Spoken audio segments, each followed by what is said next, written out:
ఎంతసేపు సిటీ దాటిన తర్వాత నాగోలు, ఎల్బీ నగర్ ప్రాంతాల్లో మందు కొన్నాడు అని అక్కడి నుంచి వీడియో ఫుటేజ్ చూపిస్తారు.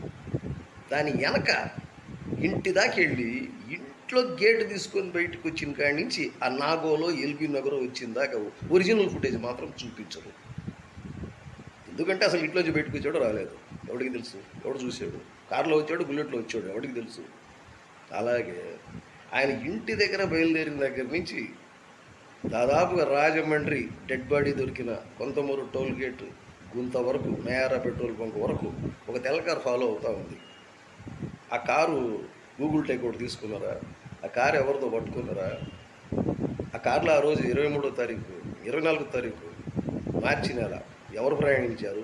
వాళ్ళ ఫోన్లు స్వాధీనం చేసుకొని ఫోన్ కాల్ డేటా తీసుకున్నారా? లేదు.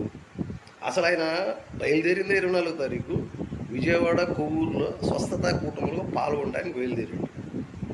అక్కడికి బయలుదేరిన ఈయన అటెండ్ అవ్వకుండా ఆ సభలకు వైన్ షాపుల్లో అటెండ్ అయ్యాడు.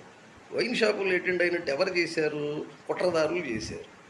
ఆయన్ని డూప్ పెట్టి డూప్ ద్వారాగా వైన్ షాపులో మందు కొన్నట్టు చూపించారు, కానీ తాగినట్టు చూపించలేకపోయారు. వాడు ఫెయిల్ అయిపోయారు.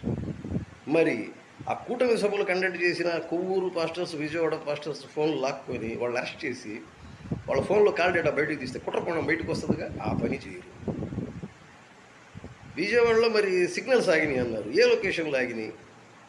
ఆ టవర్లు ఏంటి? ఆ టవర్ లొకేషన్లు ఏంటి? ఆ టవర్లలో incoming outgoing calls data తీశారా? లేదు. సరే, ఎక్కడైతే డెడ్ బాడీ దొరికిందో దానికి ఎదురుగా నయారా పెట్రోల్ బంక్ ఉంది. ఆ పెట్రోల్ బంకు ఫుటేజీ తీసుకున్నారా? అదేమన్నా బయట పెట్టారా? లేదు.